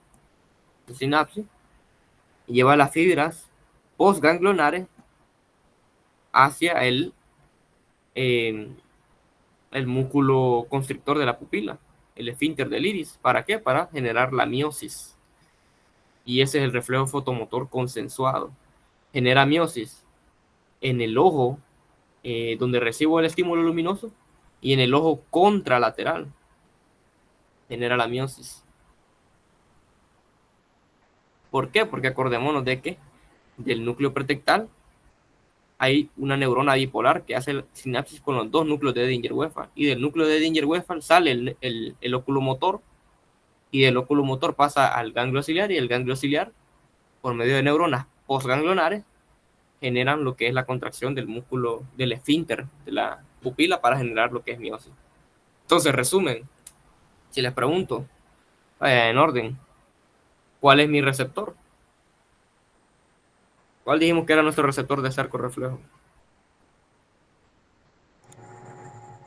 Fotorreceptores. Los fotorreceptores de mi retina, La ¿verdad? retina. Acá, este es mi receptor, ¿va? Él le va a poner número 1. Mi vía aferente, ¿quién va a ser?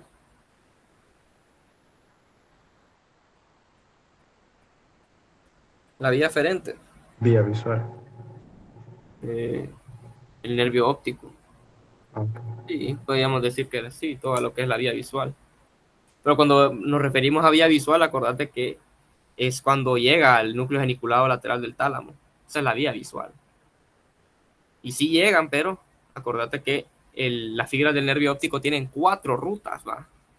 Tienen fibras que llegan al núcleo geniculado lateral, que vamos a ver esa parte de la vía nerviosa visual. Tiene fibras que llegan al núcleo pretectal del mesencéfalo, que es lo que estamos viendo ahorita, que esas son las fibras que me permiten el reflejo fotomotor. Tiene fibras que llegan a los colículos superiores, que en teoría deberían de estar aquí atrás. Los colículos superiores para los reflejos oculares, ¿verdad? El movimiento de la cabeza y todo eso. Y la otra ruta es en el núcleo supraóptico del hipotálamo para regular el ritmo circadiano. Acuérdense que la luz regula lo que es el ritmo circadiano. Entonces esas son las 4 rutas de las fibras del nervio óptico. Entonces decimos, va, mi vía aferente, segundo par craneal, mi centro integrador, el núcleo pretectal del ¿cómo se llama? Del mesencéfalo, y el núcleo de Edinger-Westphal, que dijimos que es un núcleo parasimpático del nervio oculomotor. Y mi vía eferente es el tercer par craneal, mi nervio oculomotor. Y también se incluye lo que es el ganglio ciliar también. Y mi efector, el quinto, ¿eh? ¿Quién va a ser?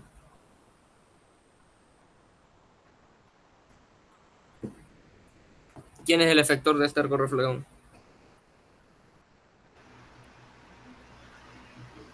Músculos ciliares. Músculo ciliar. Exactamente. El esfínter de la pupila, el músculo del iris. Ese es mi efector. Y listo. Este arco reflejo es bien fácil. No sé si tienen alguna duda con respecto a esto. Entonces da como resultado miosis, que es la contracción de la pupila.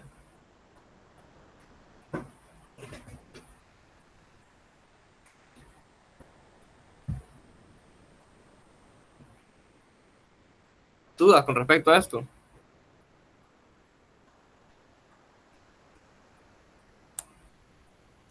¿Qué pasaría, por ejemplo, si yo tengo una lesión al nivel del mesencéfalo que compromete el núcleo pretectal y el núcleo de Edinger-Westphal? ¿Qué ocurriría con mi reflejo fotomotor consensuado?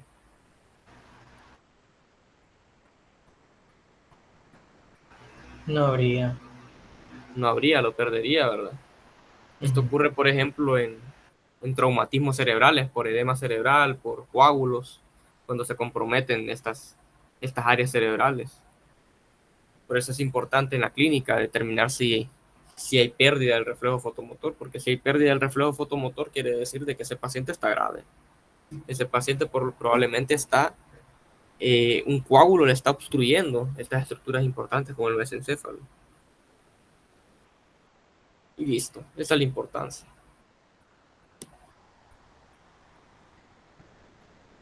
Entonces pasamos al siguiente esquema. Permítanme.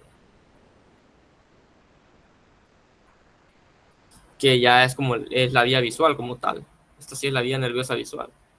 Entonces recordemos que tenemos campo visual. Permítanme. Campo visual temporal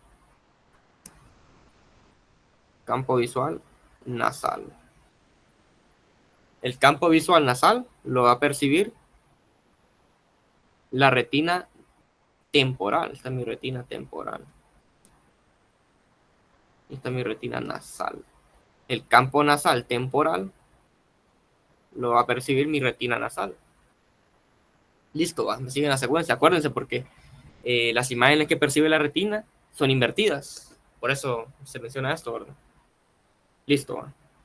Entonces tenemos las fibras del nervio óptico nasales y las fibras del nervio óptico temporales. Las fibras nasales, rojo lo ven, las fibras nasales son las que se van a depositar aquí en el quiasma óptico. Fibras nasales, mi fibra nasal de mi otro ojo se decusan. Las fibras temporales de la retina van a seguir su lado ipsilateral, van a seguir el mismo recorrido. Voy a poner con otro color.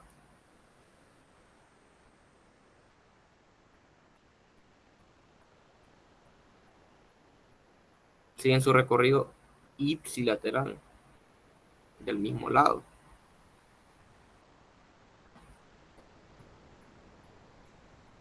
Y van a llegar a esta estructura de aquí, donde van a hacer sinapsis al núcleo geniculado lateral del tálamo. Luego el núcleo geniculado lateral del tálamo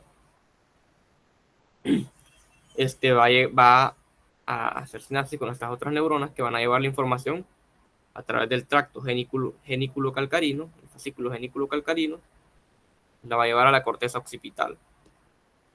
¿A qué área de la corteza occipital? Brodmann, ¿qué? 17. Brodmann 17 y 18. Esa es mi corteza visual primaria. Es fácil esta vía, es fácil. Solo acuérdense que las fibras nasales de la retina son las que decusan el quiasma óptico. Todo claro hasta el momento con esto. Ahora bien, teniendo claro esto, vamos a hablar ahora pues de las hemianopsias. ¿Qué pasa, por ejemplo, si yo vengo y tengo una lesión a este nivel?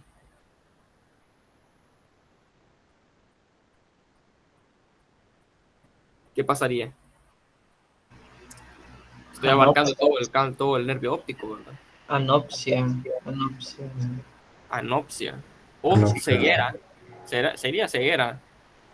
¿Por qué? Porque Ceguera. estoy cortando tanto las fibras de mi retina temporal como retina nasal. O sea, no estoy percibiendo ninguna imagen. ¿Por qué? Porque estoy cortando el circuito de un solo. Entonces tendría una ceguera ipsilateral, como se representa aquí. Vaya, digamos que es en el ojo derecho, vaya. Lo va a tener de esta manera. Una ceguera ipsilateral. Ya si fuera, por ejemplo, en las dos retinas, vaya, que le sacaron los ojos a este paciente, ya tendría una ceguera completa. ¿Va? Ahora, si yo tengo, por ejemplo, un tumor hipotalámico que comprometa o que comprima el quiasma óptico, en esta región de aquí, yo voy a tener una hemianopsia bitemporal. ¿Por qué? Porque acuérdense que aquí en el quiasma óptico están cruzando las fibras nasales de mis dos ojos. Y mis fibras nasales, ¿qué campo visual es el que abarca? Fíjense bien, mi retina nasal abarca lo que es el campo visual temporal. Entonces, no voy a tener visión temporal en ambas retinas. Campo visual temporal, temporal que lo percibe mi retina nasal, y aquí se decusa. Resultado, una hemianopsia bitemporal. ¿Por qué? Porque hay compresión en el quiasma óptico. Es un poco más común, usualmente por los tumores hipotalámicos, ¿verdad? Como puede ser, por ejemplo, no recuerdo cómo se llamaba aquel tumor. Un craneofaringogioma, por ejemplo, puede provocar este tipo de hemianopsia bitemporal. ¿Qué pasa si tengo una lesión a este nivel? Al nivel del tracto óptico, ¿verdad? Que va después del quiasma óptico y que lleva las las fibras al tracto geniculado lateral. Voy a tener una hemianopsia homónima. Fíjense bien las fibras que llegan aquí, ¿verdad? Tengo las fibras del lado ipsilateral temporal, mis fibras temporales, que acuérdense que no decusan más. Y tengo las fibras nasales que vienen decusadas del ojo contralateral. Entonces yo voy a perder mi campo nasal izquierdo, como aquí, perdón, campo temporal, y mi campo nasal derecho. Entonces voy a tener una hemianopsia homónima si la lesión en el tracto óptico. Si la lesión la tengo en el fascículo geniculocalcarino, o también le llaman radiación óptica, voy a tener una hemianopsia homónima. Hemianopsia homónima. Al igual que aquí. Solo que aquí se va a respetar la mácula. Porque las fibras de la mácula usualmente no se comprometen. Siempre logran llegar al área de Broman 17 y 18.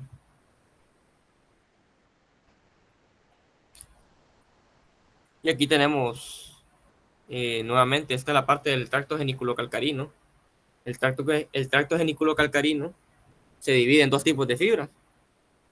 Tenemos las fibras que van de la parieto occipital, que van del lóbulo parietal a la occipital, y la temporo occipital, que es esta de aquí abajo, que también le llaman como el asa de Meyer. No sé si se los mencionó el doctor, el asa de Meyer. Entonces, ¿qué pasa si hay una lesión en el asa de Meyer, que es esta de aquí de abajo, en la porción, las fibras de abajo? Voy a tener una hemianopsia cuadrántica superior, que es esto de aquí. Hemianopsia cuadrántica superior. Cuando hay lesión en las fibras de abajo, ¿verdad? El asa de Meyer. Asa de Meyer. Y cuadrántica, hemianopsia cuadrántica inferior en mis fibras ascendentes, las que van de la parieto occipital, que van del núcleo geniculado lateral aquí al área de Broman 17 y 18. Entonces tendrían una cuadrantanopsia inferior. Y eso básicamente serían los trastornos que se darían en la vía visual, las lesiones. Y esa sería la vía visual completa. ¿Tienen alguna duda con respecto a esto? Si se lo ponen a esquematizar, lo identifican, ¿va? O si les ponen una imagen con una flechita que indique una alteración, saben qué tipo de hemianopsia es.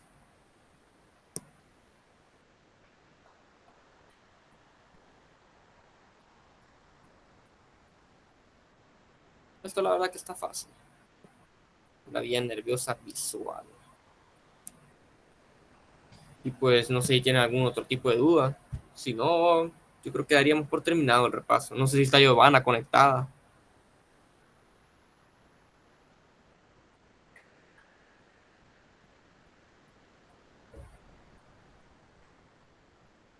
Para que miremos lo de audición así brevemente antes de dar por finalizada la reunión.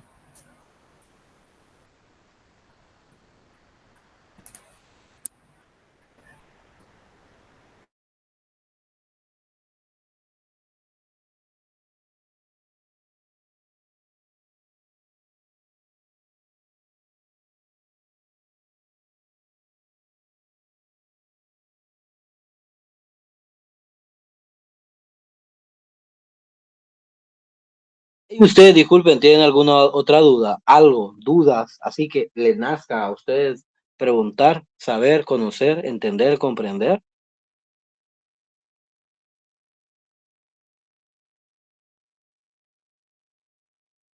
De la parte de audición, la verdad lo que ustedes tienen que manejar es cómo pasa el estímulo de una onda sonora a un impulso nervioso. Ustedes, eso es lo que deben manejar.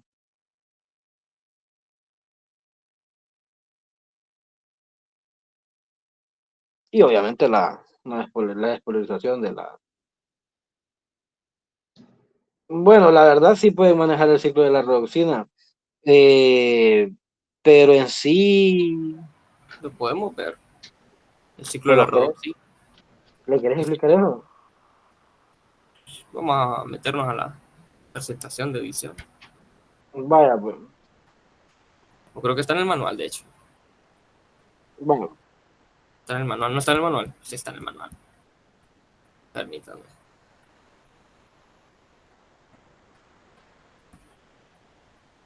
No, permítanme.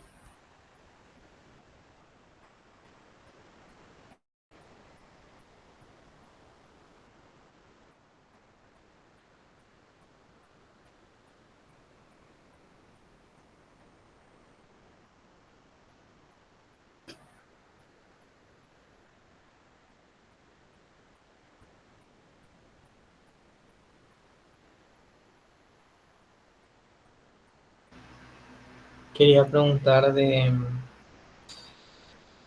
en lo de antropometría, hay que aprenderse las fórmulas, tipo, saberse las de memoria y todo. ¿Cómo?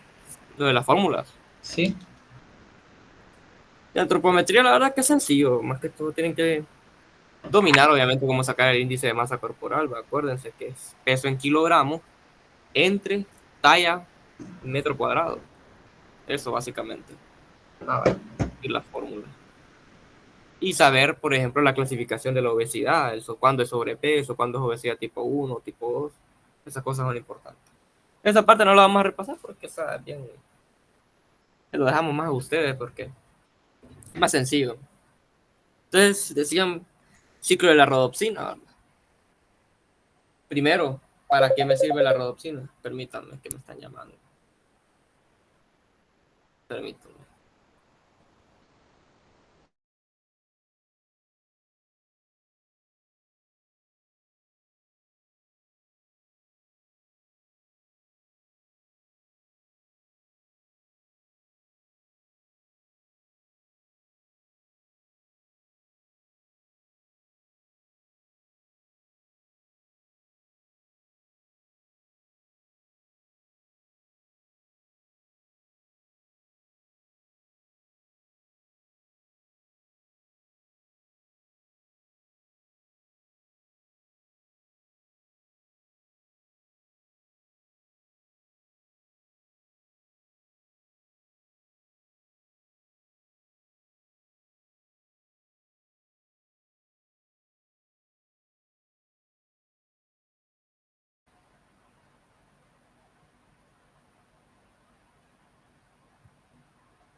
Listo, pues. Bueno, la rodopsina básicamente es una sustancia proteínica que permite la despolarización de los conos, perdón, de los bastones, para que me permita la visión escotópica. ¿Saben ustedes qué es la visión escotópica?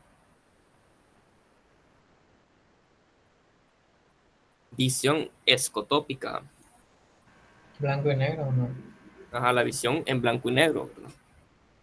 Entonces, ¿cómo se produce la rodopsina?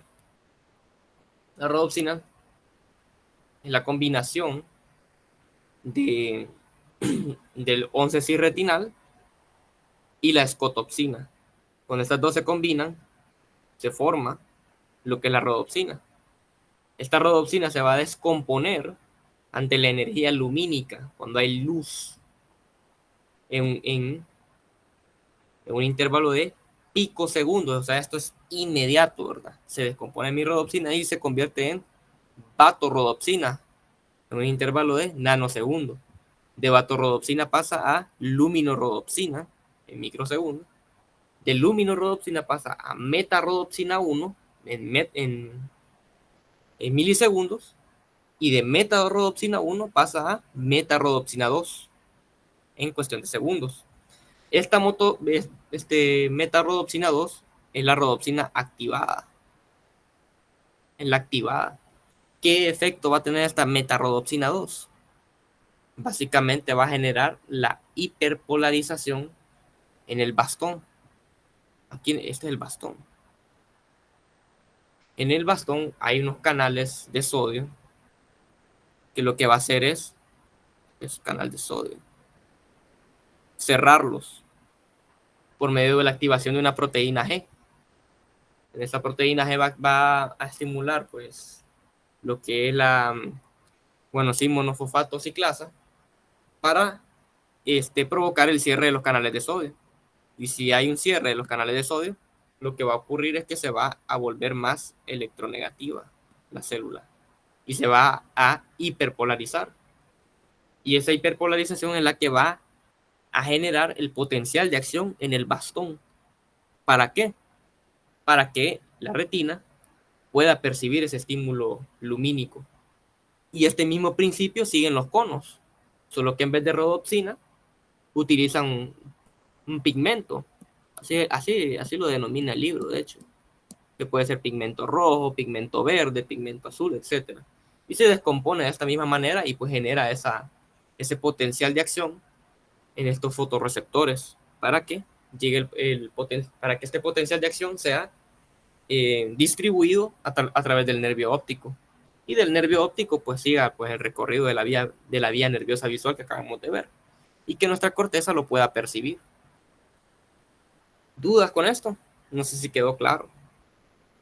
Y pues el retinol lo podemos reciclar, ¿va? ¿Quién lo cataliza? Lo cataliza una isomerasa, ¿verdad? El retinol lo podemos obtener de la vitamina A, de la dieta. Lo tenemos todo transretinol y por medio de la isomerasa se convierte en 11-cis-retinal. Y eso es lo que había que mencionar, ¿va? Y acuérdense, la combinación, para que se forme rodopsina, ocupamos la combinación de estos dos, 11-cis-retinal más la escotopsina. Forma rodopsina. La rodopsina se descompone bajo la energía lumínica en picosegundos. Y pues ahí sucede lo que son estos cambios de conformación, ¿va? Beta-rodopsina, luminorodopsina, meta-rodopsina 1, meta-rodopsina 2. Meta-rodopsina 2, como dijimos, es la rodopsina activada, ¿verdad? La que va a estimular la proteína G para el cierre de los canales de calcio en el bastón. Y ese cierre de canales de calcio lo que va a provocar es que aumente la electronegatividad y la célula se hiperpolarice. Y de esta manera se envía el potencial de acción a través de todo lo que es el nervio óptico. Y cheque. ¿Dudas?